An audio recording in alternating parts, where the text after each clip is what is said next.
Bismillahirrahmanirrahim. Untuk kesempatan kali ini kita akan membahas ayat jurnal penyesuaian atau disebut dengan AJP atau nama lainnya adalah Adjusting Entries. Nah, AJP atau ayat jurnal penyesuaian ini merupakan tahap kedua dari tahap pengikhtisaran yang ada dalam akuntansi. Nah, tahap yang pertamanya adalah neraca saldo dan yang selanjutnya adalah ayat jurnal penyesuaian atau AJP ini. Nah, ini merupakan awal dari proses penyusunan laporan keuangan di tahap selanjutnya. Nah, kita lihat sekarang pengertian dari AJP. Ya, AJP adalah suatu proses penyesuaian tentang catatan atau fakta yang sebenarnya pada akhir periode akuntansi. Nah, untuk membuat AJP ini nanti diperlukan ada dua data.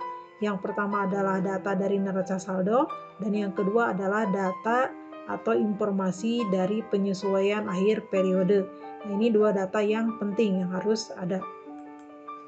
Nah, kemudian AJP itu disusun pada akhir periode akuntansi, yaitu setiap tanggal 31 Desember.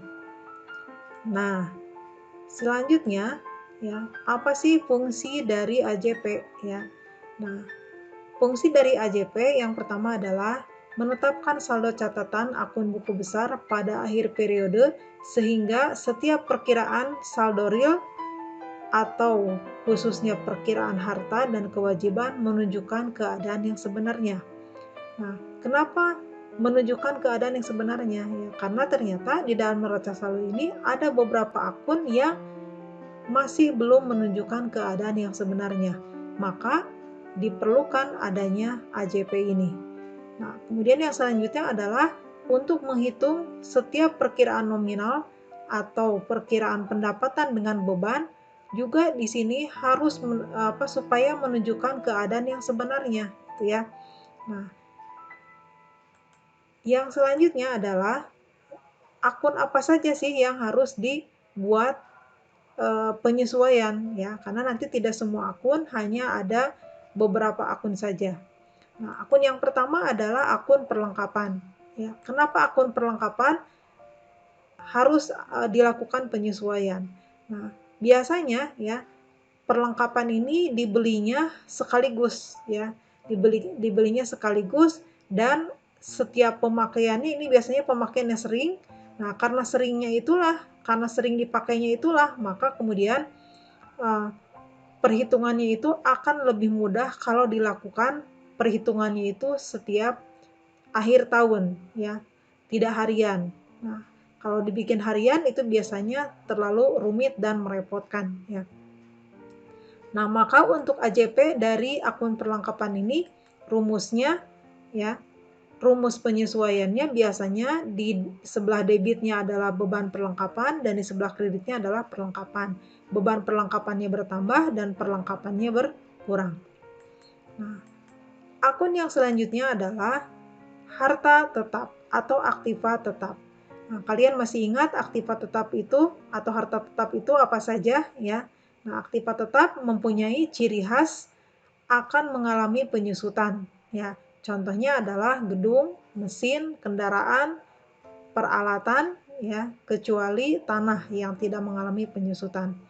Nah, aktiva tetap ini ya tadi dibutuhkan atau diharuskan dilakukan penyesuaian ya, karena tadi ini berkaitan dengan adanya penyusutan ya, penyusutan. Kalau aktiva tetap ini tidak dilakukan penyusutan, maka seolah-olah aktiva tetap itu senantiasa baru dan harganya sama dari tahun ke tahun.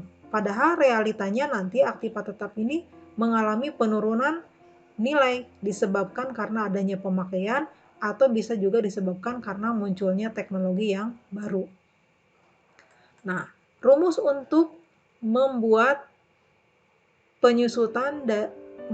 rumus untuk penyesuaian aktiva tetap. Ya. Nah, di debitnya adalah beban penyusutan. Ini yang titik-titik ini nanti bisa diisi hartanya harta apa. Ya, tadi disebutkan ada peralatan, ada kendaraan, ada gedung. Ya. Nah, ini ada mesin. Nah, ini yang diisi di titik-titik ini. Kemudian yang di sebelah kreditnya yang berkurangnya adalah, bukan berkurang, bertambahnya adalah akumulasi penyusutan barang atau harta apa yang mengalami penyusutan. Nah, itu. Kemudian yang selanjutnya adalah akun beban dibayar di muka. Yang dimaksud dengan akun beban dibayar di muka itu adalah ya, pembayaran untuk aset yang belum digunakan. Nah, ini contohnya adalah untuk sewa kantor atau untuk asuransi. Nah, biasanya untuk sewa kantor, kita biasanya membayar di muka ya, membayar duluan, baru kemudian kita menempati kantor atau menempati tempat yang kita sewa. Nah, kemudian asuransi juga sama. Nah, asuransi biasanya kita melakukan cicilan di awal dan kemudian nanti kita baru akan memperoleh penggantian ganti rugi dari barang yang kita asuransikan, ya. Nah, dan perlu kalian ketahui beban dibayar di muka ini beda dengan DP ya. Beda dengan DP. Kalau beban dibayar di muka itu dibayar lunas di muka. Ya, kalau DP itu hanya sebagian. Nah, kemudian ada juga akun yang harus disesuaikan itu adalah akun beban yang masih harus dibayar. Nah, kalau beban yang masih harus dibayar, itu adalah beban yang sebaliknya dari yang dibayar di muka. Kalau ini tadi belum dipakai, tapi belum dinikmati, tapi sudah dibayar. Kalau ini sebaliknya, dipakai dulu baru dibayar, gitu ya. Nah, ini biasanya kategorinya adalah ya beban yang biasanya sifatnya kita memakai dulu baru dibayar terakhir. Contohnya apa? Beban telepon, beban air, kita memakai dulu baru kemudian dibayar terakhir, gitu ya. Nah, setelah dipakai. Nah, itu termasuk ke dalam kategori beban yang masih harus dibayar.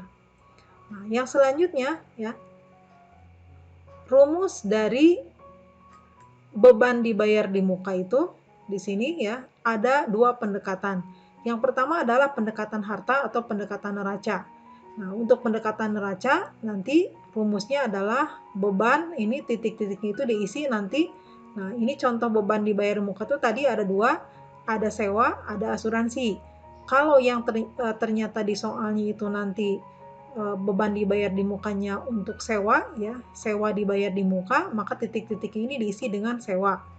Nah, berarti yang titik-titiknya juga diisi dengan sewa, sehingga menjadi beban sewa dengan sewa dibayar di muka.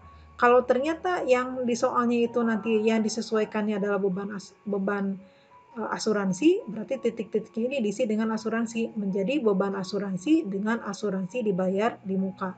Dengan catatan, kalau kita menggunakan pendekatan harta atau pendekatan neraca, maka yang kita bukukan adalah sebesar yang sudah dijalani. Nah, nanti bagaimana cara perhitungannya akan dibahas di praktek soal, ya.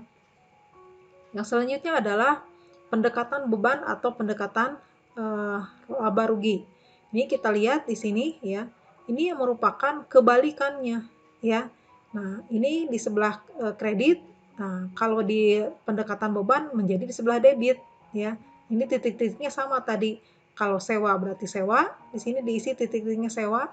Kalau asuransi berarti di sini juga diisi dengan asuransi. Nah, tetapi yang membedakannya adalah kalau ini dicatatnya sebesar yang sudah dijalani, kalau ini sebesar yang belum dijalani ya.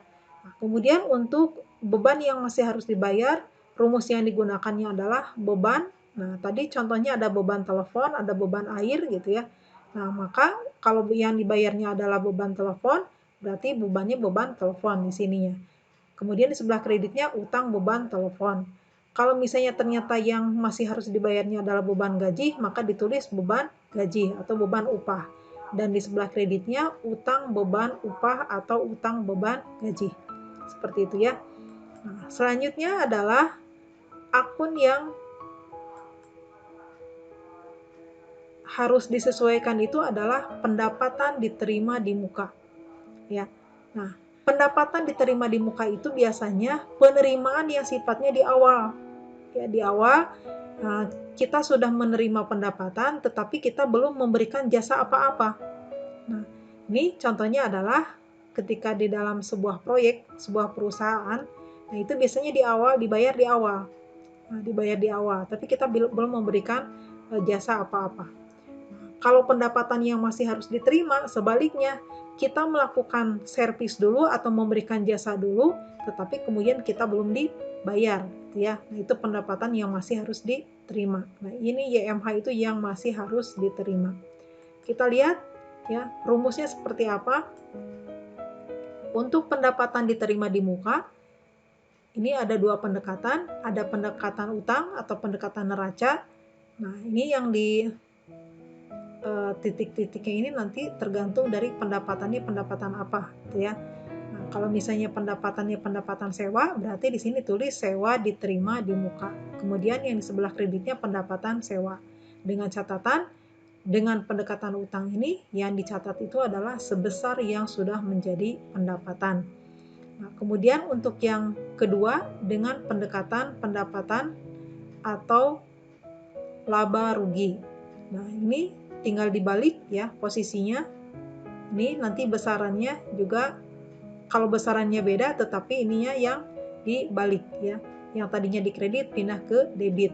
Yang ini tadinya di debit pindah ke kredit. Ini titik-titiknya tadi tinggal diisi pendapatannya pendapatan apa. Dengan catatan yang dicatatnya itu adalah sebesar yang belum menjadi pendapatan. Kemudian untuk pendapatan yang masih harus diterima, nanti rumusnya menjadi piutang. Pendapatan apa di sini ya? Nah, piutangnya piutang sewa misalnya atau apa gitu ya. Kemudian pendapatannya pendapatan apa di sini ditulis ya. Nah, kemudian yang terakhir yang harus dibuat AJP adalah piutang tak tertagih ya. Nah, ini yang dimaksud dengan piutang tak tertagih adalah piutang yang ada di pihak debitur tapi kemudian tidak bisa dikembalikan. Nah, kenapa tidak bisa dikembalikan? Bisa disebabkan karena beberapa hal. Yang pertama karena debitur tersebut tidak mampu lagi untuk melunasi kepada perusahaan ya. Nah, ini kenapa tidak bisa melunasi? Bisa juga disebabkan karena dia bangkrut atau misalnya debiturnya itu mangkir ya, atau dia tidak diketahui keberadaannya ya. Nah, maka kemudian AJP yang harus dibuat berkaitan dengan piutang tidak tertagih itu adalah dengan cara di debitnya ditulis beban penghapusan piutang dan di sebelah kreditnya adalah piutang usaha. Ya. Nah, demikian ya yang bisa Ibu sampaikan untuk hari ini. Kita baru membahas akun yang harus disesuaikan dengan rumus penyesuaiannya. Nah, kita akan memperdalam materi tentang AJP ini dengan soal di pertemuan yang akan datang. Segitu saja untuk hari ini. Billahi taufiq wal hidayah. Assalamualaikum warahmatullahi wabarakatuh.